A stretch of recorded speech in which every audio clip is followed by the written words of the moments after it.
I mean, I didn't do any notes. No. No notes. Same. Some things never change. Yeah, there's no point. If my notes slip, then Dolan creeps into this chair, doesn't he? I just had a little thing in my head I was going to say, but I was going to do a little partridge. Mum would be like, "Why have you bought this?" When I was young, I'd be like, "Mum, I like Bovril, let me live." My mum was like, "Oh, that's a lovely voice. Who is that talking?" And my dad was like, "Oh, it's Chris Dolan." And she took one look at the screen and went, "I do not like his hair."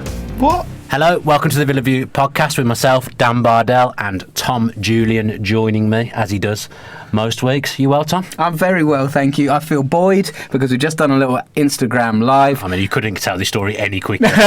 There's been a bit of a collaboration between the Villa View and Villa on Tour over this week, and a couple of people, independently of each other, I think, asked for an arm wrestling competition to take place. So Max Stokes and Dan Rolinson have arm wrestled. If you haven't watched Instagram Live, you don't know the result, then you can watch it on one of the videos. If you have watched Instagram Live, I made a big mistake. I revealed the winner. But on Instagram Live, I took on Dan. Absolutely smashed him in maybe less than a second. He said maybe that it was a chair-based issue. I've got to actually say it was you that said it could have been, actually. I didn't say anything. Well, yes, I gave you the benefit of the doubt, didn't I? So we swapped around just to make it fair. Yeah, a few more seconds you lasted. I lasted longer, yeah, didn't I, for sure? Yeah. Surprisingly strong, because I'm not seeing much evidence of any guns there, so I'm surprised. You know, somebody said it's carrying around the baby, and I do think it's carrying around a car seat. They are stupidly heavy. Should we ask about your kid, Alfred? Yeah, sure. You thought I didn't know his name then, didn't you? Yeah. But I do know his name, just I called him Archie once. I don't know that. You well? Yeah, he's doing all right. He cried all evening last night, so I had to take him for a little walk around Croydon, which is not a leafy London borough that you want to be strolling It's not around. a good walk, that. No. We met a few homeless people, had a chat. Yeah. Did you? Yeah. No, fair enough. Bought a couple of Big Macs. Did you? Yeah. Oh, good lad. It's nice to see. And then Alfie fell asleep, so maybe my good deed. And then I got a good deed in return. He fell asleep and went to sleep all night. Did he enjoy Villa winning on Saturday like we did? He did not really care about it, to be honest. Okay. He's geared up for this weekend's game. I'll get him back in the kit this weekend, but we were back home with my family, and we had Soccer Saturday on. Yeah. And my dad is of the old school, so he doesn't watch a lot of Villa, but he... I mean, if you're not a Villa fan, why would you, to be honest? Exactly. So he was quite critical of Bruce's sacking, and was kind of like, they've brought somebody in now. One of those, is it? Yeah, they brought someone in now, and you're not doing any better. Must be the players' fault. Which, to a degree, the players weren't playing very well. That's fair. But then the goals kept banging in, and it felt quite satisfying, because he's also one of these that doesn't watch a lot of Jack Grealish, and so he doesn't know how good he is. I think he appreciates that Grealish is a good player, but not as good as maybe he thinks I make out. Jamie Redknapp said he was the best player in the Championship, didn't he? Yeah, he did. I agree with you, Jamie. So it was a great result for Villa fans around the country, around the world. 4-0 against Derby. A beautiful statement of intent, so we'll talk a lot about that. There's also the financial fair play talk, the kind of... I mean, I might as well go for that statement. The finances came out and they didn't make pretty reading. We'll talk about that a little bit more as well. And the fan consultation group as well tonight. So there's quite a lot to talk about. But the big issue that I wanted to talk about first off, we talked last week about who your favourite Spice Girl was. Let's start with the big issues. Scary Spice got quite a lot of love. Yeah, it was a surprise. Yeah. I said I thought Ginger would get the most in the comments. And she did, but then I think Scary Spice came, and then Baby Spice. Which, I mean, they're all nice girls. Yeah. Yeah, I would say. So, yeah, not really a surprise, is it? Well, we thought it depends of the age of the people that watch this, because I imagine people who are our age, like us, were more Emma Bunton. Yeah. Then if the older people might like Scary Spice, I don't know.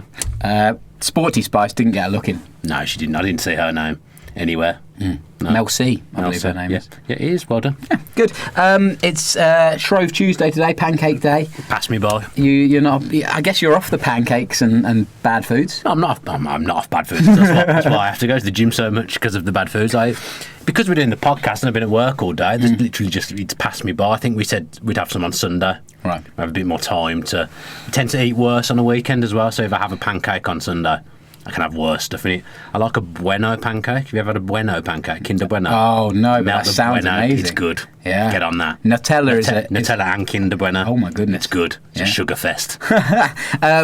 Giving up anything for Lent? No. Ever do? Not really, no. Villa have probably given up winning a lot of times in previous lengths, I'm going to imagine. It's like you read my mind. If you wanted Villa to give up anything, what would it be? Obviously, losing would be the one thing. But letting the people in that moan all game. Yeah, probably. Yeah, that'd make my experience more enjoyable. There we go. Little Lent chat. What about you? For you. What am I giving up anything? No. Well, both. Are you giving up anything, and what would you want Villa to give up? I usually try and take something on for Lent. So, like, either read every day or do something that. I mean, you're literally doing not what Lent's supposed to be there. You do realise that? Well, Lent is more about giving things up. Well, yeah, but concentrating on traditionally it's about concentrating on reading the Bible. So you're giving up not reading. Yeah, is essentially what you're doing. It's a backward concept, but I think if you take something on to make yourself better, then that's a reverse engineering that's good for you. So when you have your New Year's resolution, you just stop doing something. That makes sense? Is that the opposite of what I've just said? I'm really confused. Well, not necessarily, is it? Do you do the opposite? New Year's of what resolution you're supposed to do, could be stop smoking. Didn't work. Terrible. Had a bad night so far. You have. I'm not happy with it. I mean, I led you down a garden path a little bit there. Should we get onto the football? Please. All right. Maybe that's where I can shine. Aston Villa 4, Derby 0. Well, somebody's got to shine during the football. Talk us through it. How was it? Great. I mean, I'll get it out of the way early that I was obviously in hospitality on Saturday, and what a great game to be in there, because it's probably the best home game of the season, because we've been some great games at Villa Park this season, the 3-3 against Sheffield United, the 5-5. When Villa win, it makes it more special. I think the only game that would have been better to be in the box for would probably have been the Blues game at home. So just a great day, and because I always sit in the same place, and I've sat in the same place since I was 7 in the Holt End. You get different perspective when you sat like in the Trinity. Because I was right on the halfway line. So the view I got of Jack Grealish's wonder strike was just unbelievable. You could see as soon as he hit it, it was going in. It was just a great performance, and I thought we'd win. Yeah. I really thought we'd win. You said to a lot of people felt like that though.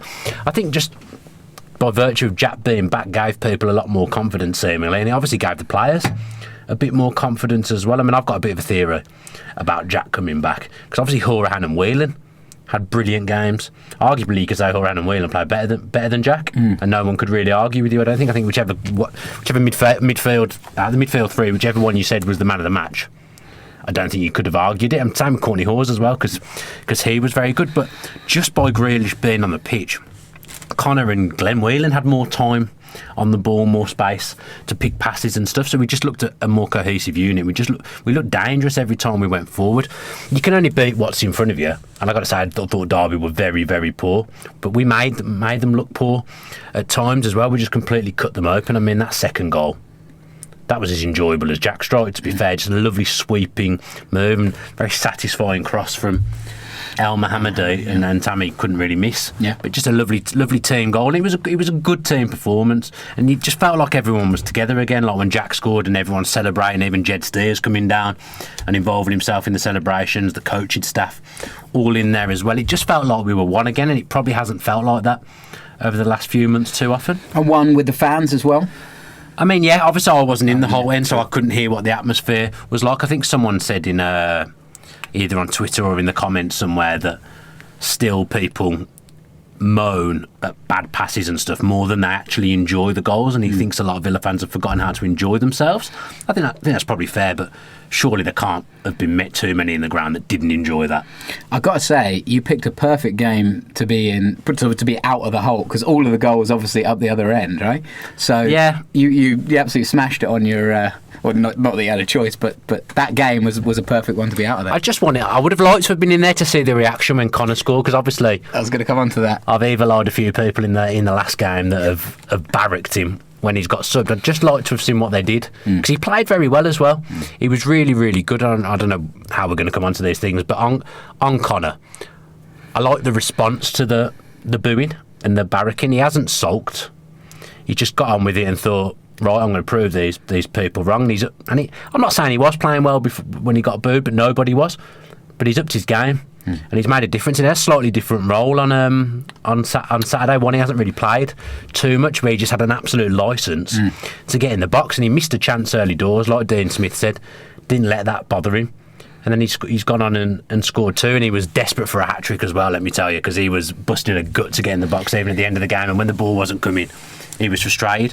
Whatever Villa fans think of him, I'm telling you, he is an absolute winner. He loves winning. I was going to say that to you, the free roll thing was so evident, and you could see that he was enjoying his football. There was a point where in the second half, Courtney Hawes clears it and Tammy Abraham can't quite bring it down, but Hourihane is gone, essentially. If Abraham can play that ball through, he's got a long way to run, but he's through on goal. And like you say, he was busting for every ball, working hard. Good to see it rewarded with a couple of goals and the Holt singing the Conor Hourihane chant again.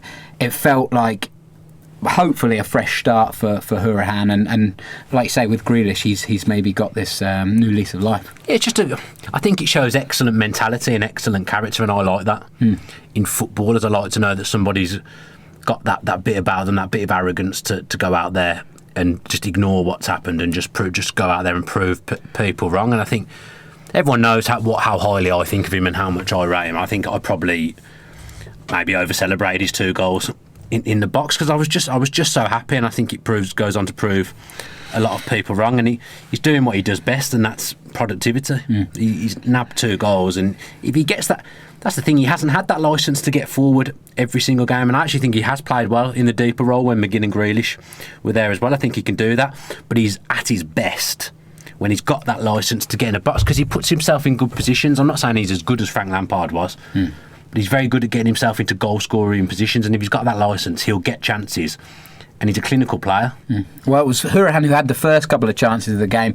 There was one he directed towards goal, just didn't have the power on it from a cross on the left-hand side. And then he had that ball that was whipped in from the right-hand side, kind of really took Scott Carson by surprise, didn't it? And Carson spills it, not quite sure. And I kind of felt like from then on, Villa were like, well, we've got the upper hand here. Carson's kind of worry in that early moment, it was like, well, we're going to take the initiative here, and then Villa just drove on from there. It was the worry in the Derby defence that Villa really capitalised on.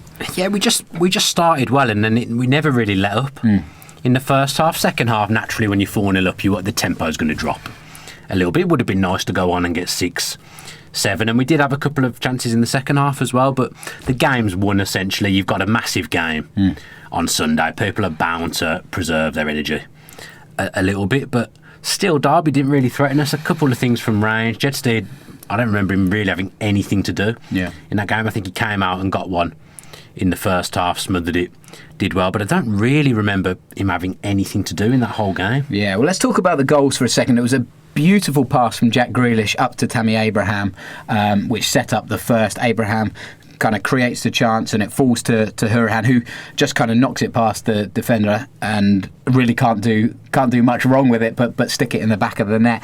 And that kind of set the stall out. Still didn't panic, did he? He didn't lash at it straight away. He took a touch and created that extra yard of space to get it past the defender. There was a defender claiming for something. I'm not sure what he was claiming for. I think it was offside because Abraham puts the ball across and the ball goes backwards, so it's never an offside. But if the ball goes forwards or something, there's a potential that Hourihane might be offside. But I'm sure he runs from behind Abraham anyway, so we don't need to worry too much. Derby have this every season, don't they? They just hit a certain point of the season and they fall apart. It's happened numerous occasions in the Championship now for them. Yeah, and I like Frank Lampard, and I like Derby, but I don't mind them falling apart this season because we need every single team above us to have a run that we've just been on, essentially, for us to stand any chance. Yeah, I mean, I'm trying not to get my hopes up at all, so I'm literally sitting here now saying we're not going up, just to convince myself that, so when it doesn't happen, I won't be in any way disappointed. I think this booth, man, it makes me optimistic. No, get out. And pessimistic. Like when it's bad, it's really bad in here. But when it's good, I feel excited. But that's Villa fans in general. That's what it's like at the ground. Like I said a few weeks ago, when the going's good, there is no better fan base than Aston Villa. The fans are wonderful, and that's what it would have been like on Saturday for the majority. It was just a real happy, positive atmosphere. I think Hourihane said after the game he tries not to get, when the lows happen, like in the West Brom game, he tries not to get too low with the lows, and when things go well, he tries not to get high. He just tries to keep a level head, and that's probably what we need to do. High. That's probably what we need to do. Yeah, get high? As Villa fans know, well, I feel like getting high after losing that arm wrestle to you. What was I going to say? Jack Luckhurst got in touch straight after the game, and he was just like, "Is this delaying the inevitable? We shouldn't get too happy," and all this kind of stuff. And I think all three of us, all four of us who were included in the tweet, were just like, "You got to enjoy the wins. Oh, you can't not enjoy it, because if you're not looking forward to the time where we win 4-0 and play emphatic football, then you're never going to love football, and that's what it's about. It's about those highs." Yeah, and obviously, like the way we played, watching the local boy come back and score the wonderful goal that he did, that can't, and captain the club as well. I think that can't help but make you happy. Yeah. I mean, I was incredibly proud to see him leading Aston Villa out, and his family were incredibly proud as well. It's a great moment. So if you can't come away from that game having won 4-0 and witnessed all that and be happy, there's literally no point being a football fan. So Adoma puts one over the bar shortly after, and then it's El Mohammadi who sets up the second for Tammy Abraham, and it's a beautiful cross. Yeah. Low pass, and we've talked about... No, is it raking? Is that the right word? I don't know what the right word is to describe that cross. Arching? I don't know. I don't mind raking it. Raking? I think it's lovely. We talk about El Mohammadi... Sumptuous? Yeah, it's definitely sumptuous. That's not the same word. No, I'm just thinking of words that you just think of of words, that more. We talk about El Mohammadi quite a lot in that sometimes he'll put in these perfect balls, and then other times they'll be so wayward it's gone out for a throw. His first cross went straight into the north stand. Yeah. I remember turning to my dad and saying, "I'm having his first cross does that quite a lot." But this ball was absolutely on the money, and Tammy Abraham, as he so often has been this season, is in the right place at the right time with a simple finish. Can't do a lot wrong but to put it in the back of the net. No, I mean, it doesn't feel to me like he's been scoring as many as he was. No. Tammy he went on a run over recent weeks, but still he's isn't he? He's on 21 now. An incredible return, and he's a goal scorer, and he got as much enjoyment out of Villa playing the way they did as anyone for a lone player. I think that's a great thing to see. Yeah, absolutely. Abraham was involved for the third goal as well. Great strength and composure from him to kind of hold off the defender and just lay it off again to Hurahan, who grabs his brace. Yeah, I mean, he's a handful. Tammy, in the bad run, I think in the recent bad run, it feels like it's been a bad run for a month, which obviously it has, but in the recent times of the bad run, I don't think he's been putting himself about as much as he could have been. So it was good to see him being a handful, because he can be a handful. He's not broad, but he's a big lad. He's a sizable lad, and he's quick and he's athletic. So he should be very difficult for defenders to play against. He puts himself in the right position for the goals, like the one from Elmo's cross in this game, and he can be deadly. So hopefully he can go on another run as well. What do you think the future is for Abraham? Like, presuming that Villa don't go up next year, yeah. What do you think his ceiling is? Do you think he gets his chance with Chelsea, or do you think he gets a move to... And whereabouts does he fit? I'd imagine he's quite dependent on the Chelsea transfer situation, because they're going to be under embargo as it stands. Oh, yeah? In the summer and January. So the next two transfer windows, they won't be able to buy or sell anyone. So I'd imagine they'd utilise loan players coming back if that's the case, but from what I understand, they're going to appeal. Yeah, they have appealed. So it'll get delayed for a year. So the next two windows, they'll be able to stockpile players just in case, and they've got the money to do that, Chelsea, so they will. So I think if the embargo does hit Chelsea for the next two, I think he'll be at Chelsea, although I'm not sure how much he'd feature. If they can stockpile players, he'll go. Does embargo mean that you can't sell players either? I'm pretty sure, yeah.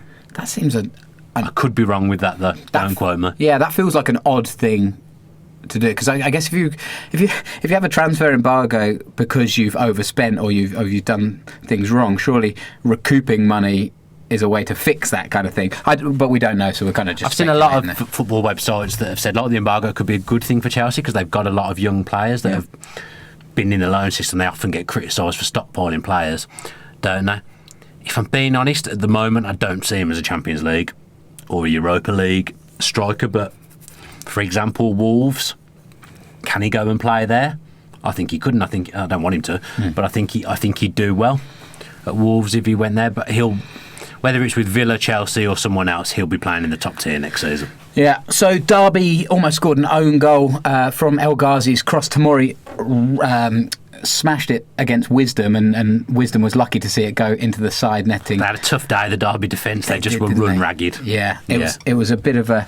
it was nice to see, considering the amount of times it feels like our defence has been run ragged this season. Totally. So it's good to see it happen to someone else. But then the moment of the match came where the corner comes in, and then it goes nowhere near the box, and there's a shout on a Villa on Tour video where somebody's shouting at the corner take. He said it was Whelan, right? Whelan took the corner, yeah. Great assist. And the guy's just shouting, "Get it in the box!" And then the Grealish belts this ball in top corner, and there's just a roar around the stadium, and a shock. It's like a shock draw. Oh, yeah, it was just spectacular, wasn't it? Yeah. I mean, we talk about things that are peak Aston Villa, and I think someone's mentioned it on Twitter, things that are peak Aston Villa as well. Hearing someone shout something like that before we're about to score one of the best goals we'll ever score, that's peak. That's peak Holt End. Because I think Max sits in the Holt End, like me. It was just perfect. The ball was... He's got a lot of credit, Glenn Whelan, actually, on Twitter for the ball he played, but it's an unbelievable pass. It's bang on. And Grealish has got a lot to do, obviously, but he's not able to do that unless the pass is perfect. And then the technique from Grealish is just sensational. Like I say, from where I was sat, you just knew immediately it was going in. A lovely goal. He scored obviously a good volley against Cardiff last season at Villa Park, but this tops it. You reckon it's better than McGinn's? So Villa Mad on Twitter asked what was the best goal this season, Hutton, McGinn or Grealish. I mean, for technical ability, I would say Grealish is the best. Like, the way he strikes it and the ball kind of coming out. I feel like McGinn's is obviously not simple in any way, but it's obviously straight on, whereas this is kind of out-swinging. There's just so much to get right in it. Hutton's, for the moment, it was just unbelievable and such an exciting goal, and just a ridiculous goal as well. Yeah, it wasn't the best, though, of the three, definitely wasn't. But it was probably the most unbelievable out of the three. Like, you almost expect that kind of thing from Jack nowadays. Like, when that ball was coming to him, like I say, I knew as soon as he'd hit it, he was going in, but you almost expect him to hit a shot like that in some ways. I wouldn't say so. Just didn't because expect Alan Hutton to run the length of the pitch. No, fair. But I guess Grealish, one thing that we've talked about is adding goals to his game. And what a beautiful way to announce yourself back. And it was just so perfect. Like, a couple of people said it was like Paul Scholes. Oh, he was very, very similar to Paul Scholes. And this is kind of an argument that I've had with my dad a little bit, where Grealish is one of these players that is transformative. You know, he obviously lifted the mood around the team, around the change room, around the whole stadium, and he can change a game as well. And in that moment and throughout that game, he did. But that was an isolated moment of absolute brilliance. He's an absolute difference maker, and you can see everyone at the club loves him as well. The players, the fans. I saw where I was sitting against him that I don't normally see. Perslow's waiting by the tunnel at the end of the game to give a lot of people hugs and stuff, but he's got a special relationship with Jack, from what I could see from their long conversation. Dean Smith didn't stop having his arm around him all day after he got substituted. So you can just see he's a special player, and he's an Aston Villa lad, and God help us, I just hope we can hang on to him next season. As unlikely as I think it probably is, I just hope that we can. I'm starting to get my hopes up more about that than I am about us going up, to be honest. That's the one that's going to kill you. And that will be the one that kills me. Yeah. So it's 4-0, it's half-time. Nobody can really believe... I mean, even if you thought that Villa were going to win, nobody thought we'd be 4-0 up at half-time. No chance. I had us down to win 2-1. Yeah? Yeah, Grealish's first goal was the bet I went for. Nice. Well, it wasn't nice, Tom, because I didn't win anything. Well, yeah, but it was even better than 2-1, wasn't it? But then Villa continued to dominate early in the second half. Few chances. Derby kind of, if you want, grew into the game. But as you said earlier, the game was done and it was over. They didn't grow into the game. It was damage limitation, mate. They changed formation. They went to 3 at the back. They had more chances. And when I say chances... I don't remember them having a chance. They definitely came forward more. There was more pressure in the box. But every shot didn't test Jed Steer. We were containing them. Like, it felt like to me they were coming forward, but they weren't ever going anywhere. Yeah, pot shots. Mings and Hawes would inevitably end up coming out with the ball and getting themselves out of trouble with some good footwork, and I felt like we were just comfortable. Obviously, the only downside of the game is the Elphick injury, because we're down to the bare bones again defensively. Like, Hutton injured last week, Elphick this week, so we're picking up injuries again, and if we get another one, We're short, for example, if El Mohammadi was to get injured, who now plays right back? I haven't got a clue. I genuinely don't know who would play there. A Doma, I would guess. Yeah. But it's hardly what you want to be seeing, is it? Yeah, it would have to be an emergency winger, wouldn't it? Bjarnason. Yeah, Bjarnason's done it before. You wouldn't want to see that, would you? No, you certainly wouldn't. No, I think Taylor will come into the back four for Sunday just by virtue of he was the person that came on for Elfie. But they're never like, he's going to be out for a week or two when we get an injury. It's always, it's long term. Yeah. It's a long term injury, 6 to 8 weeks. Grealish was out for 3 months. Twanzabe's been out bordering on 3 months. It's just crazy. Twanzabe's, if I'm read right, is back to training now. Obviously not. He said March the 11th he was back on training. Right, He'd be back training.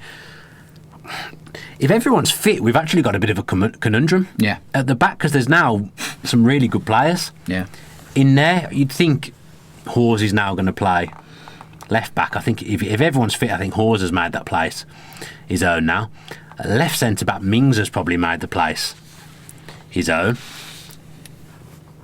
Chester's club captain, you think he plays, but then Twanzebe was very good before he got injured, and he fits the Smith mould a little better. Maybe when everyone's fit, Twanzebe plays right back. I don't know, because playing right back under Steve Bruce and playing right back under Dean Smith when things are going well and we're attacking, they're two different things. So I don't know. But it's just good to have options, but unfortunately we haven't at the moment. Yeah, what we liked about Twanzebe, especially when in the early days under Smith, was that he brought the ball forward at centre back. He's doing that now. Yeah, which is nice, but I don't. The role is different when you're right back, isn't it? It's not a. No, I know. So that kind of changes things. You also have a dilemma. Do you go? I mean, this is obviously in an ideal world when everybody's fit. Do you play with the players that you own and are going to be potentially at the club? There is that. Or do you go with the young players who are on loan or in form like Mings is, and Mings. We don't know Mings, do we? No, that's what I mean. Yeah, it's difficult.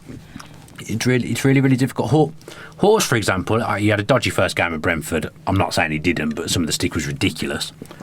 But then since then, he's just grown into that position. And the Wolves people that I know said to me, "Yeah, he's okay on the ball, but he's no masterclass there, but actually I think he's very, very good on the ball. He's quite silky as well when he wants to be." I remember us having this conversation, and I got my insider information from Birmingham Live, and the Wolves correspondent there, I forget his name, said he's a good player on the ball. So he's very good, and he proves it in the box. There was a time where he was under quite a lot of pressure from Derby striker Holmes, and he just kind of takes it and just turns and steps over. Holmes falls over, makes a right mockery. I remember it. Lovely bit of skill.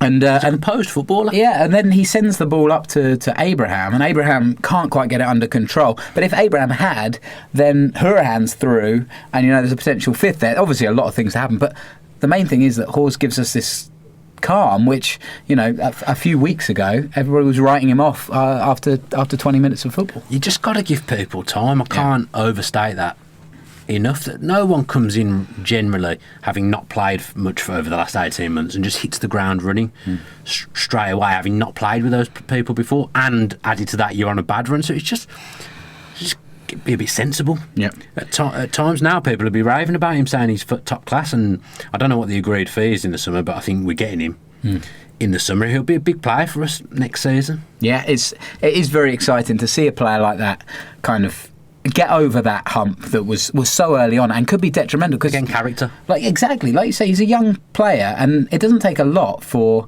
a player like that to get his head down and not be able to kind of overcome that kind of stuff. You see so many, like thousands and thousands of footballers don't make it because they can't get over the psychological thing of the pressure of the fans, and Hawes seems to now be rising to that, and it's great to see. So many young players, even the ones that like get snapped up by the big teams for relatively big money, having never played really at a high level, and then you don't see anything from them. Real Madrid signed that Danish lad, the Scandinavian guy, Odegaard. Yeah, I couldn't tell you what he's doing. Yeah. Now, I mean, you won't know. I absolutely don't imagine. But I remember the story. Tons of examples of things like that happening. The next wonder kid. Was that Ajax kid, Sonny? Was his name Sonny? The 7-year-old that got signed up by Ajax, English kid, Sonny something. He never made it. I always refer to Freddie Adu. Do you remember him? Yes, that's who I was trying to think of as well. Yeah. Yeah. Supposed to be the best wonder kid ever. Very good on Football Manager. Yeah. He's supposed to be the best wonder kid ever, but didn't really ever do anything. Like, again, it is that mental side of the game that we've talked about so often on this podcast. It's so important. We've got a family friend, and their cousin has just been released by Man City, and he's 16, and Derby signed him. Apparently, he's on 8 to 10 grand a week. I mean, at 16. Give away secrets here, Tom. People's salaries and stuff. Yeah, I mean, nobody knows who he is. Data protection. Is that bad? Well, no, it's good. Good but reportedly on 8 to 10 grand a week, and he's 16, and it doesn't surprise me. The money's just gone. The money's just gone to another level now. It's madness, hasn't it? It has just gone to another level. World's gone mad. It's not started to come into fan channels yet, though. No, I'm waiting for the money to go mad on fan channels. Can you imagine? When's that going to happen? Well, not for us. Tom Julian's been snapped up by Cambridge Fan TV for 100 grand per year. L'Oreal sponsorship. No. Pebble. L'Oreal. Very nice. Thanks. That was great. Pebble Beach Design. Where has that kind of performance been? Why and how did that happen?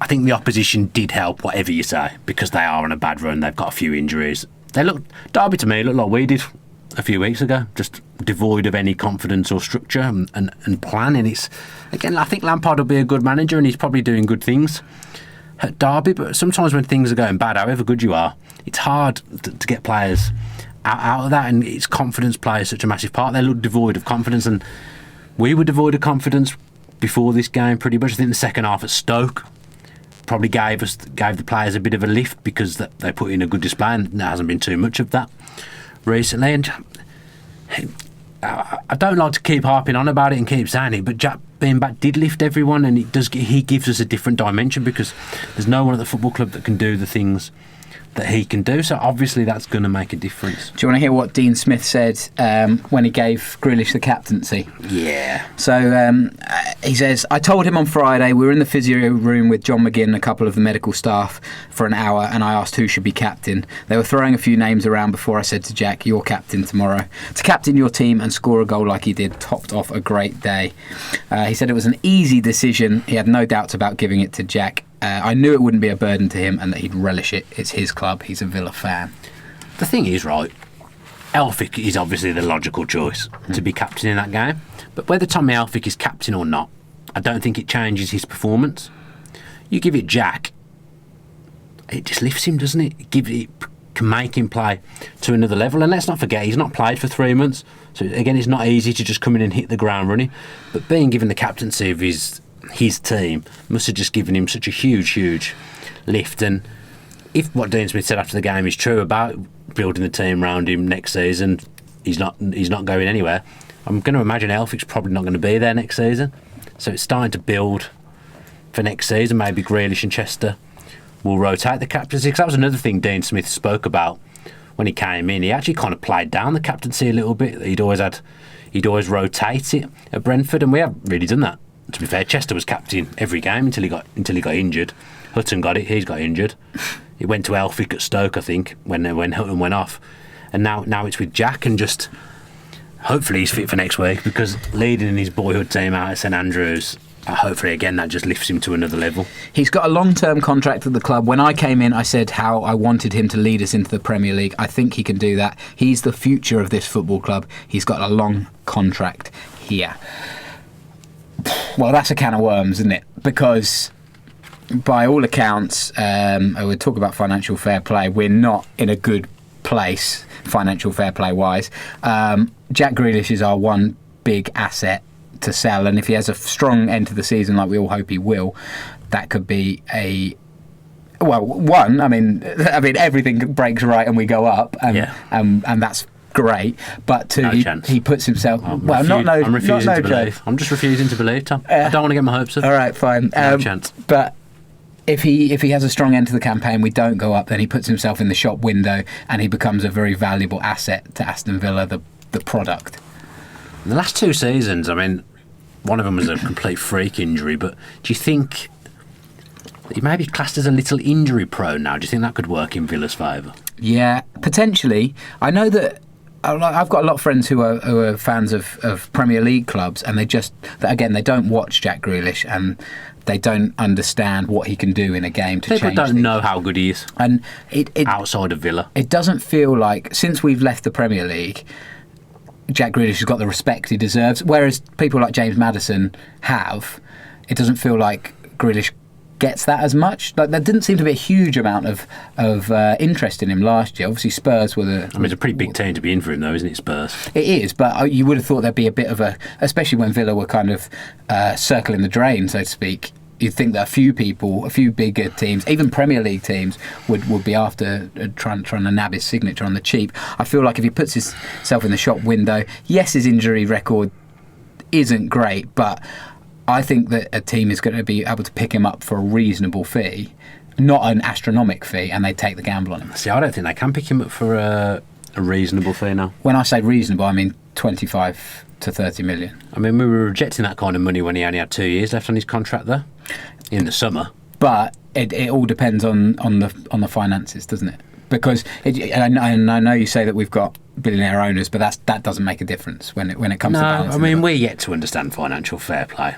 I mean, you're saying we're in a bad place just then, but I don't understand it. Do you want to talk about it briefly? Go on then. Well, we'll move into it. So it's the fan consultation group tonight. Just see if any breaking news has come in. Yeah, please. Where are we here? So it's a fan consultation group tonight, so financial fair play and our finances will definitely be brought up. I've got nothing. Okay, Kieran Maguire, who is Price of Football on Twitter, released some of the records from Villa's finances over the weekend, and they didn't make pretty reading. There's some big holes in that. He also said that the Recon Group, which owns a lot of Villa's assets, were late in submitting their paperwork. They have now submitted that. They did that today. Have you read that? No, so it takes a couple of days to be all uploaded, and so we won't have access to it for a little bit, but there is reason to believe that they are going to make huge losses because of the way they've moved money around. And if you're interested in this kind of stuff, I don't want to go too deep into it, but Dave Jordan, Yorkshire AVFC, is an excellent follow on Twitter, and he's done a lot of digging. And there's one thing where we basically downvalued some of our assets, and Dave thinks that that's like land assets, and it's basically saying that the value of the land is much lower, and then we can sell that land. So, for example, for the High Speed Railway, we're selling some of our land.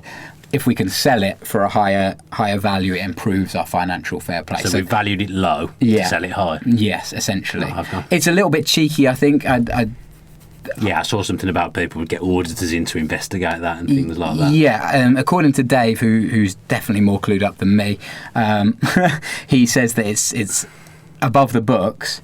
Above the books? What does that mean? Above board? Above board? Yeah.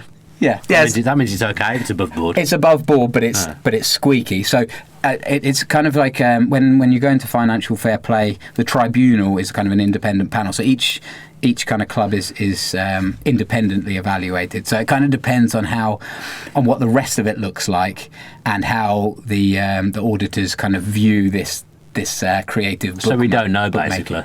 It's still... But Purslow... I know we don't like doing this, but Purslow has said numerous times that we're okay. He has. I mean, I'd be really interested in this, but when you're talking about it, I am finding it very boring. Not because it's coming from you. It's just not my cup of tea. And it's hard to read. And I kind of put on Twitter that we as fans should take an interest in this. But it's very hard if the club don't make it easy.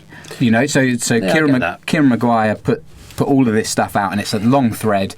And it's difficult to understand, and I don't get it all. I'm not claiming I do. And a couple of people said to me on Twitter that I shouldn't act like I know what I'm talking about, or shouldn't make people be interested. But I just want us as a fan group, and maybe through the Villa Trust or whatever, to make it easier to understand so that all Villa fans know what's going on with their club. Yeah, I think if I look back to this time last year, me personally, I got very carried away, and just believed what I was told. Yeah.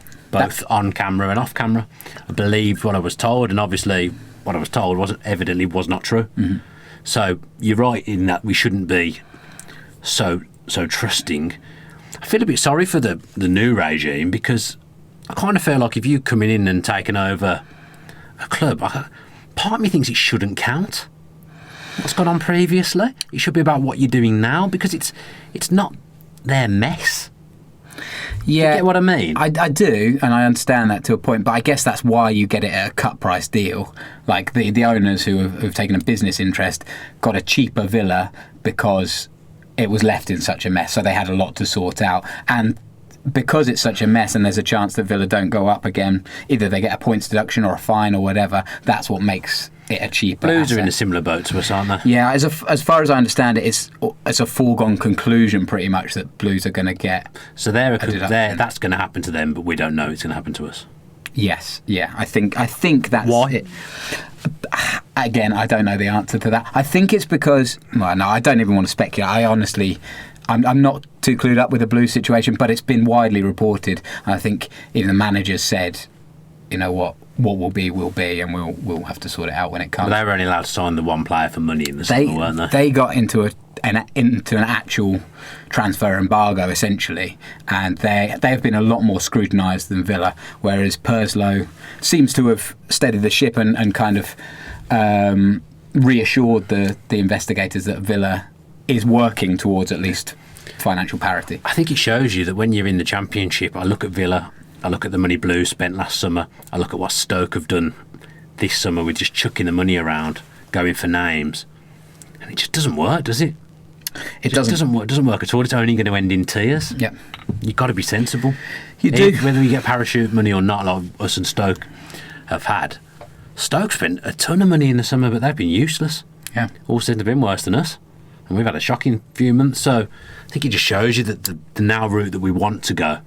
I think that's the right route. Yeah, and I think that's the most exciting thing about the new regime of Purslow and Smith and the new owners is that even though I guess some of it is enforced upon us that we can't spend a load of money, we're actively not looking to do that, and we're looking to get these young players in, and we've given young players a chance, and hopefully more of our own young players will get that chance as well, and that's an exciting thing and something that we should all be getting behind. So it's going to, as I said, I think on the Instagram Live, is quite possibly going to be another frustrating transfer window, this window, where unless Villa decide that they're going to be open and honest with all their fans, which they don't have to be, but it would be very helpful if they were, we're not going to know too much. I don't know how long. I know Villa have to submit their finances in March, but I don't know how long it's going to take before we find out the results of it's March now. Yeah, exactly. Yeah.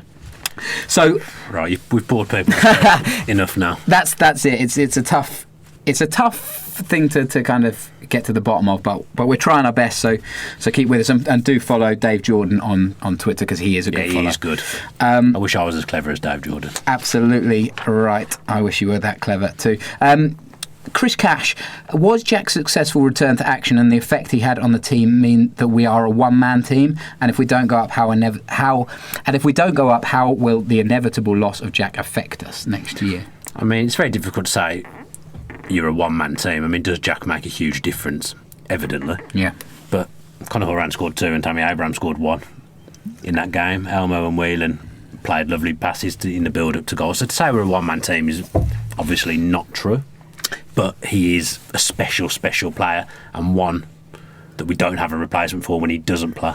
Yeah, Gary MJ says, why are we so reliant on Jack Grealish? I think, again, there's something about Grealish being a hometown boy, about us being on a terrible run, about him being a special player as well, and it all came together at home on Saturday. The stars aligned, and it made for pleasant viewing. It did very much enjoy indeed.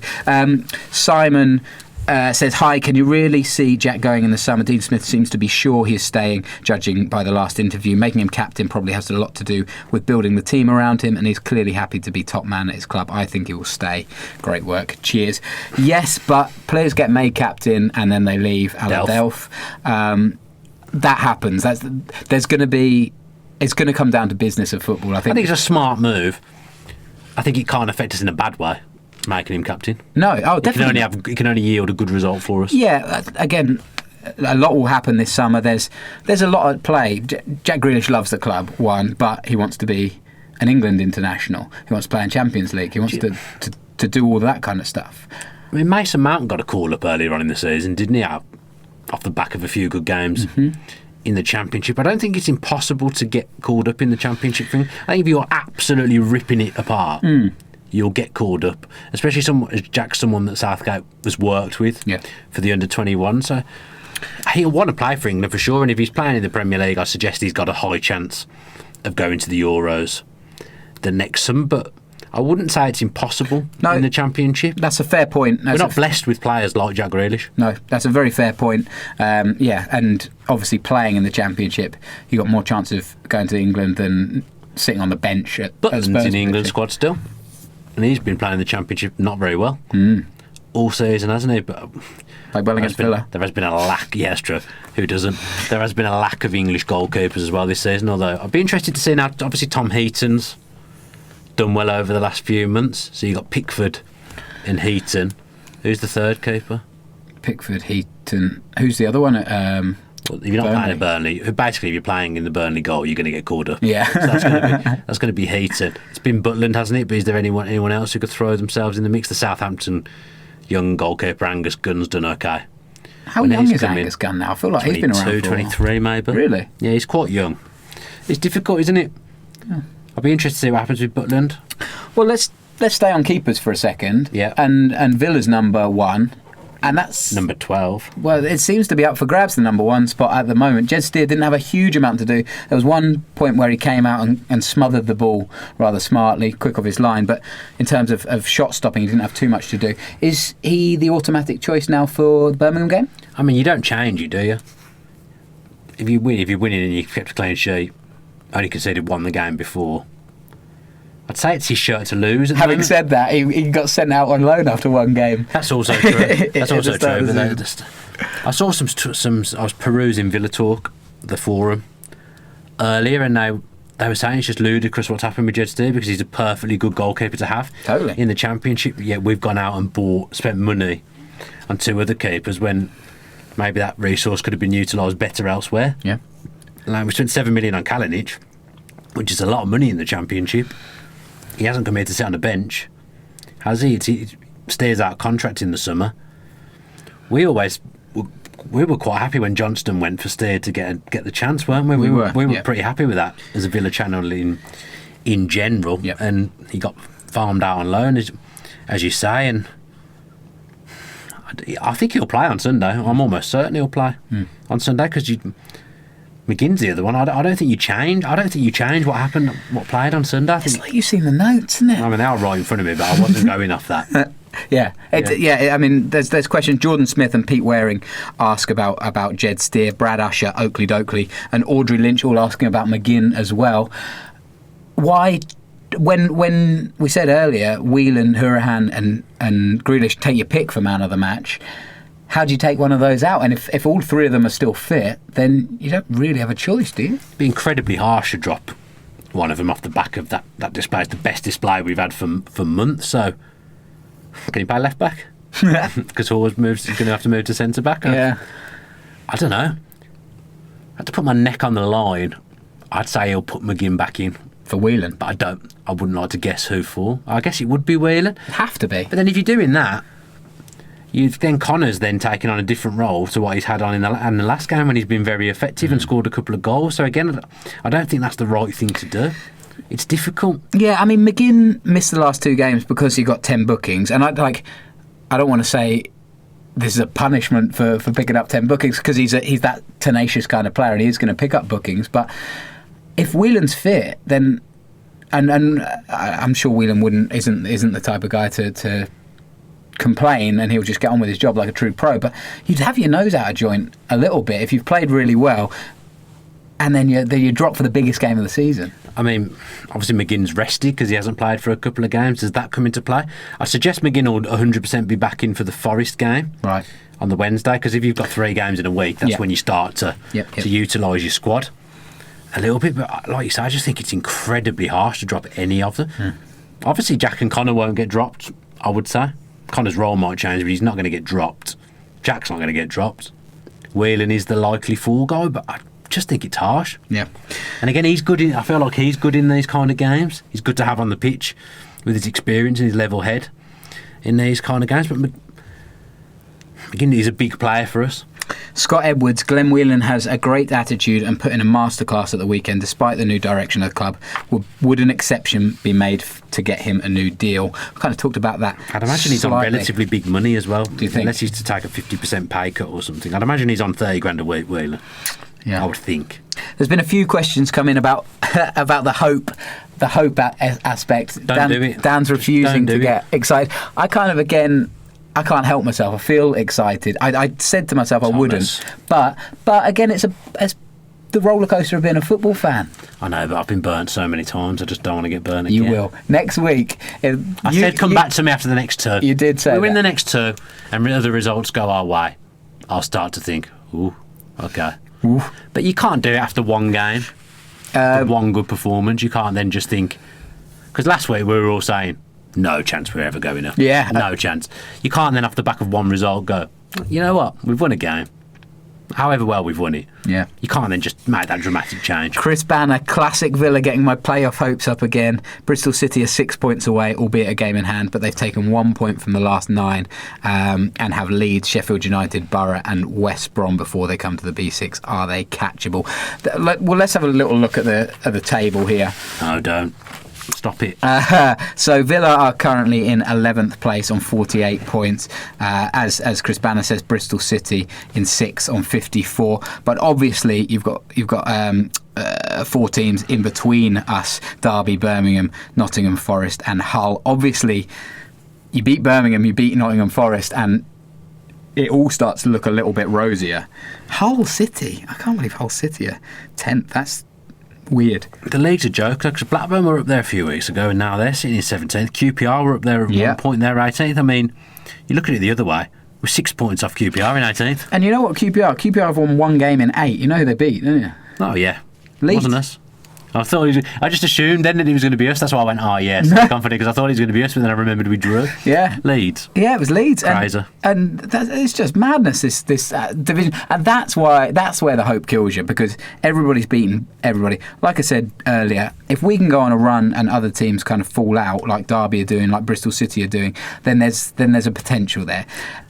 But I think ask again in two games' time. Ask me next week on the podcast. Obviously you won't, because you're not here, but ask me in the podcast. But I genuinely think that's a fair answer from you. I don't think that's a cop-out. I think if we beat Forest and Birmingham, then there's a legitimate excitement. I mean, that's 2 things there. We've lost 9 games. That's 1 more than Leeds in second.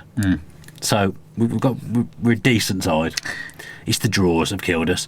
Second thing, in the last 3 months, even if we'd have just been average, we'd be in the top 6, because no one's really wanted to. It's felt like no one's wanted to get into the top 6 this season, the way it's gone. Okay, the top 3 or 4 have been there pretty much through the entirety, but even Middlesbrough have had garbage runs as well. Bristol City have kind of come up from nowhere. Derby looked like they were pretty established in there, and they've fallen away. So it's been there. It's been there to be got at, the top 6, and we've just not done it. Yeah. I mean, this weekend, again, was a particularly good one as well. Sheffield United drew. Middlesbrough drew. Middlesbrough drew. Nottingham Forest lost. Bristol City drew. I mean, we've got to play Middlesbrough and Bristol City at Villa Park as Birmingham lost. You know, like, it was a good one for Villa to have a convincing day. Obviously, Derby lost. So it was a good one for Villa to have a good day. But yeah, two games. Ask again in 2 games. JPW Lolly Liquor. After my question last week, does Dan Bardell now think the season isn't over after all? And if we do make the playoffs, will Tom J says go goth for a Villa View podcast? I didn't get that. I saw that earlier. Have I ever said that I'll go goth? I mean, I can't imagine you as a goth. I'm not really sure how I'd pull it off. Bit of eyeliner. I'm not really sure why you're being asked to do it. No. Either. That's confusing. Yeah, get in touch. Lolly Liquor. And again, I guess the answer is ask again next week. What about you being a goth? Yeah. I won't be here, so I don't have to answer to that. Dolan is the most likely to be a goth of the 3 of us, I would suggest. I've had a bit of a... Villa K2, question for your notes. Are you fellas keeping 27th of May free or letting it go? And I believe it's free at the moment, because I haven't planned that far in advance, but ask me next week in the podcast, as I'm going to keep saying. I You won't be able to. You'd have booked something in for sure, because that is peak Julian. I think I'm on holiday. Oh, Julian. I can't remember when we get back. Part of me thinks that because you're on holiday, it means we might get there. Yeah, and now that's what I'm thinking. Now, what do I want anymore? I still want us to go up. I remember when Rock was young. we got beat by Bradford in the League Cup semi-finals, another Villa high point, and I was booked in to go on holiday in the League Cup final day with Angela's parents, and I was just thinking, no, come on, this can't happen to me, because inevitably I'd have pulled out the holiday and got in a lot of trouble for it. But then obviously it was relevant because we lost to Bradford. Like, I remember when we drew Bradford in the cup, I was thinking, oh my god, it's going to happen, I'm going to have to make that big call. And it was earlier on in the relationship as well. I was like, this isn't going to go down well, but then we ended up messing it up. The Cambridge Mafia was at that game, me and Robbo. Yeah, that was disappointing. the away one or the home one? Home one. We even could have got back into it in the bloody home one, and we didn't. Yeah, peak Villa. Yeah. Peak Villa. I've made a bit of a mess up of my notes here. What? We had a You good do surprise me. we had a good question about if you could pick a boy band Ooh, yeah, I've out got of mine. the current Villa team, who would you pick? But I haven't written down who wrote down that question, who sent that question in. So I'm very sorry, but you know who Good you are. question as well. I Yeah. said I might be able to find it because I tweeted back saying this is the stuff we live for. Yeah. So if you can talk about something else while I find that. Would you want me to go through my boy band? Yeah, go on then. All right, so I've picked Olin Neeland, Tyrone Mings, Andre Green, Andre Gray, the what? and Tammy Abraham. Okay. I think that's quite a good-looking boy band. I think they're cheeky. I think they're fun, and I think they'd get the girls going. Do you know what I mean? What's the band called?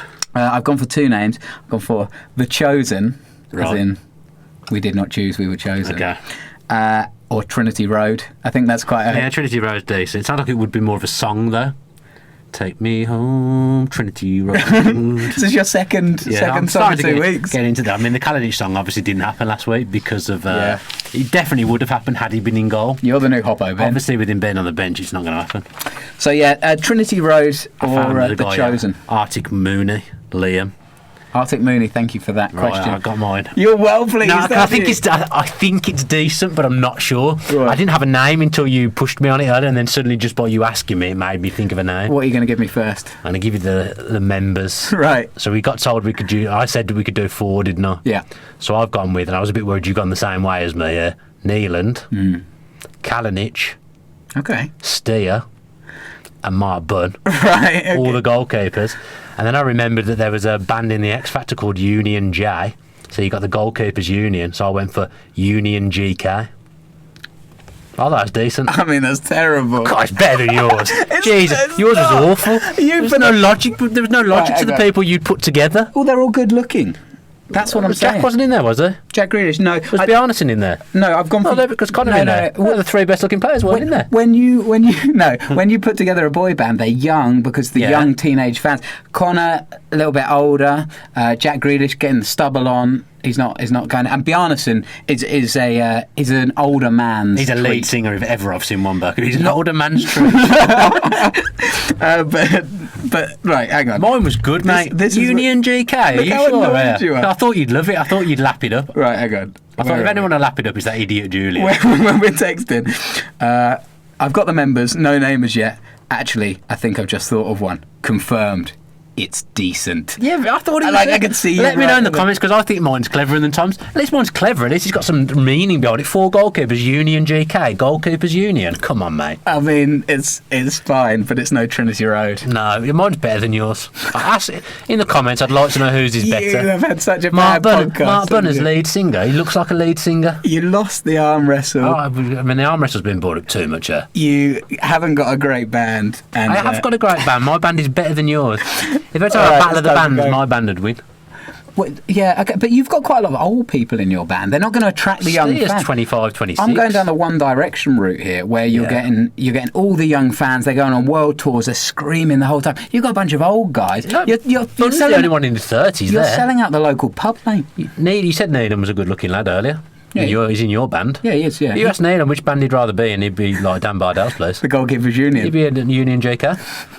Union GK. It's even hard to say. It's not. I'm not having that. I'm not having that. Mine was better. Right, we're done. Like- We might be done the podcast. This might be it. Well, I mean, you're not here next week anyway. No, I'm not. We'll ask Dolan what his would be next week. We'll give him a week to think of it. Yeah. We'll see, because he's the music man, isn't he? He's the music maestro. He is. There's no doubt about that. He's actually at a gig tonight, isn't he? I think so, yeah. That's why he couldn't do it in the end. He always disrespects me as well. Like, I've got a favourite band and he's not having any of my favourite band. He just says they're rubbish anytime I ever mention them. Is it The National? Yeah. You don't like them? I don't mind them. I think they're fine. Great band name. I'm going to see him next month. I got tickets yesterday. I saw the ticket palaver. I did well. I don't know how I got them. I got lucky. Where are you seeing them? Good question. Don't know. Don't know the Can't city? remember. He's in London. Oh, right, But I can't remember where he is. Fine. Yeah. Oh, well, I hope you South enjoy it. Bank, I think it is. You were looking for extra tickets as well, weren't you? Yeah, trying to get my friend one. I feel like I've let her down because she didn't get one. You wanted to give a little shout out to Tom and Josh. Yeah, so little Tom from Fancams ended up in hospital last night. It seems like he's got the all clear and he's okay, but obviously he's had a few issues with health in his past. I just wanted to give a shout out to him and say I hope you're doing well, little man. Obviously I see Tom most weeks, very fond of him, and Josh, who's had a turbulent time as well, 3 times with leukemia. He's currently in Great Ormond Street, where they're looking at his treatment at the moment as well to try and make him better. So just wanted to say get well soon to him as well. Again, someone I'm very, very fond of. Yeah, absolutely. Wishing you guys all the best and speedy recoveries. Yeah. Talking of kids, I did that school thing on last Friday. How was it? Good. Yeah, it was really good. So if you didn't watch last week's podcast and you don't follow Dan on social media, I mean, what are you doing with your life? But Dan was at a school. They'd asked you to come and speak about safety of YouTube, Bing and stuff. Just talking about YouTube in general and being on YouTube and what it's like. And I said I'd give the school a shout out and I've completely forgotten what the school's called, so that's a good start. Get the notes, mate. But yeah, I mean, God knows what they'd do if they met someone who was actually famous, because I was treated like I was an absolute celebrity by the kids. I must have signed about 50 bits of paper. Did you? I was like, yeah, it's ridiculous, mate. No. Absolutely ridiculous. But they were nice kids. Had a good time. A lot of Villa fans in there as well. And to be fair, there was some that did watch or said that their dad watched as well, so that was good. At least someone's watching us. Did you bring your own photos in? Yeah. No. To be fair, my friend who was the teacher sorted everything out. I didn't have to do anything. I just had to turn up and blag. Yeah. Oh, good. Good for you. Teaching the next generation, mate. Very well done. Making sure the next generation of Villa fans. I like to think that maybe that swung a few people who weren't into football to become Villa fans. And if we can all do our bit, Villa will take over the world. Yeah, let's hope so. Well, that's it, isn't it? Yeah, we're done. Thank you again to all of the people that sent in comments. We have absolutely loads, and it's wicked. So sorry if I didn't read yours out. don't try and claw it back because you've got a terrible band name. No, Union Jika. Hashtag Union Jika. Do you want to sign off?